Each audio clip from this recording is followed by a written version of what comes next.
Assalamualaikum warahmatullahi wabarakatuh.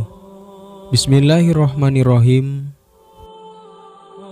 Pertama-tama marilah kita panjatkan puji syukur kehadirat Allah Subhanahu wa Ta'ala yang telah memberikan kita nikmat yang sebegitu luar biasa, yakni nikmat iman dan Islam. Dan tidak lupa sholawat beserta salam semoga terlimpah curahkan kepada Nabi besar kita Nabi Muhammad sallallahu alaihi wasallam, kepada keluarganya, para sahabatnya, pengikutnya, dan kepada kita sekalian. Rasulullah sallallahu alaihi wasallam telah bersabda dalam sebuah hadis yang diriwayatkan dari Abu Hurairah radhiyallahu an, bahwa kelak pada hari kiamat Allah Subhanahu wa Ta'ala akan memberikan perlindungan kepada 7 golongan orang. Salah satunya adalah golongan pemuda yang menyibukkan dirinya dengan beribadah kepada Allah Subhanahu wa Ta'ala, sebagaimana disebutkan dalam penggalan hadis wasyabbun nasya'a fi ibadati rabbih, yang artinya pemuda yang tumbuh dan berkembang dengan beribadah kepada Allah Subhanahu wa Ta'ala.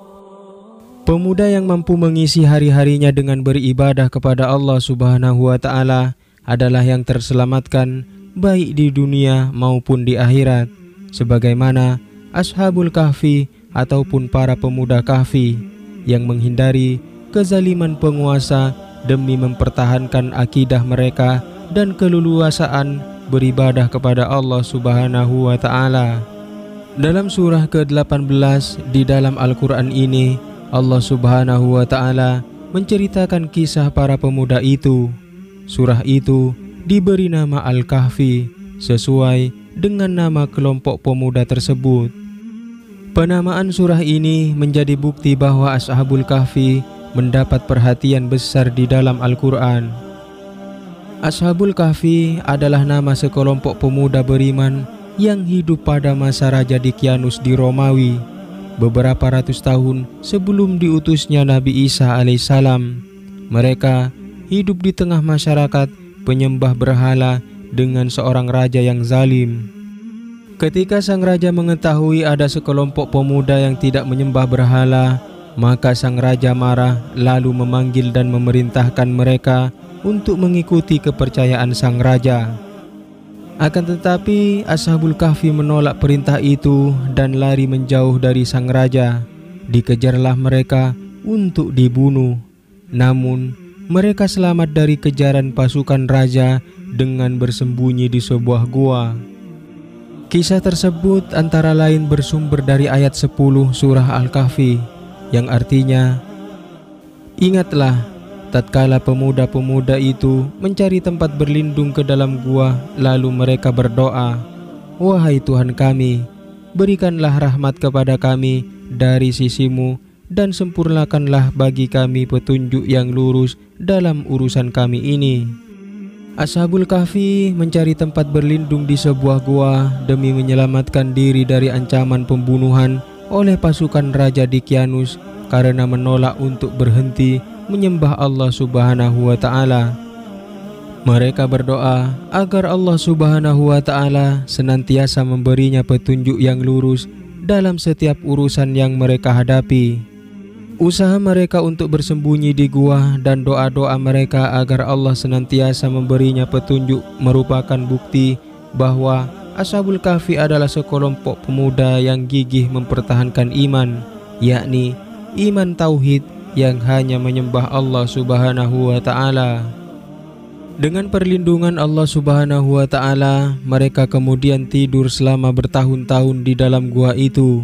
Kisah ini dapat kita temukan sumbernya pada ayat 11 surah Al-Kahfi, yang artinya, "Maka kami tutup telinga mereka bertahun-tahun dalam gua itu." Allah melindungi mereka dengan membuat mereka tidak mendengar apa-apa. Dengan cara ini, mereka tidur nyenyak hingga ratusan tahun.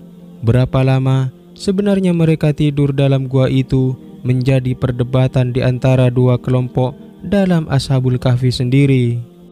Ketika telah bangun, sebagaimana dapat kita lihat pada ayat 12, yang artinya, kemudian kami bangkitkan mereka dari tidurnya untuk kami menguji siapakah dari golongan di antara mereka yang lebih tepat kiranya tentang lamanya mereka hidup dalam gua itu.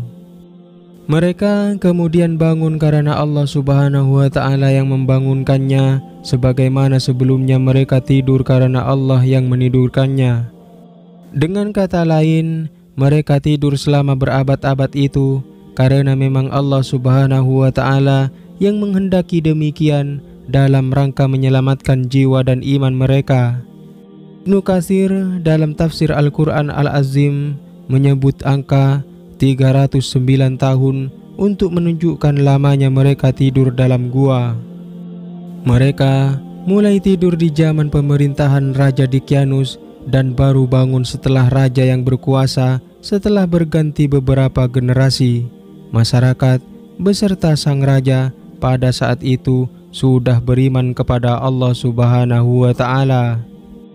Sebagaimana telah disinggung sebelumnya bahwa kisah Ashabul Kahfi di dalam Al-Quran bukanlah kisah yang kebetulan, tetapi Allah Subhanahu wa Ta'ala memang sengaja menceritakan kisah itu karena banyak pelajaran berharga di dalamnya yang dapat menjadi petunjuk bagi kita semua. Kesengajaan itu dapat kita lihat pada ayat 13 surah Al-Kahfi, yang artinya, kami ceritakan kisah mereka kepadamu Muhammad dengan sebenarnya. Sesungguhnya mereka itu adalah pemuda-pemuda yang beriman kepada Tuhan mereka dan kami tambahkan kepada mereka petunjuk.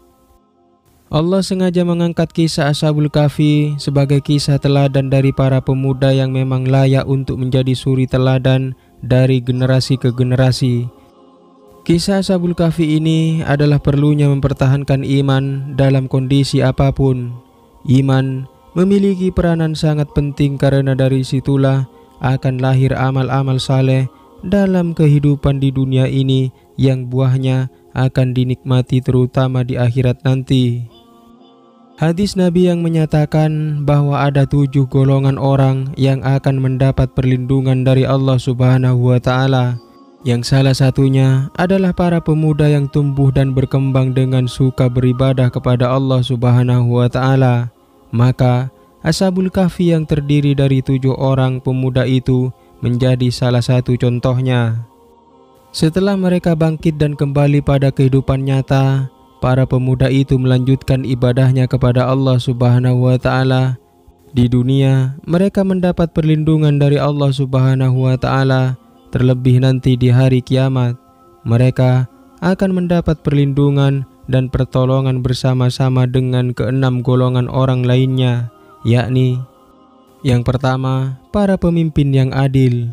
Yang kedua, orang-orang yang hatinya bergantung di masjid. Yang ketiga, 2 orang yang saling menyayangi karena Allah Subhanahu wa Ta'ala, bersatu karena Allah Subhanahu wa Ta'ala, dan berpisah karena Allah Subhanahu wa Ta'ala. Yang keempat, orang-orang yang diajak berbuat zina oleh wanita cantik dan kaya, namun mereka menolak karena takut kepada Allah. Yang kelima, orang-orang yang bersedekah dengan ikhlas. Dan yang keenam, orang-orang yang ketika mengingat Allah Subhanahu wa Ta'ala dalam kesendirian berlinang air matanya. Mudah-mudahan video ini bermanfaat. Wallahu a'lam bishawab. Assalamualaikum warahmatullahi wabarakatuh.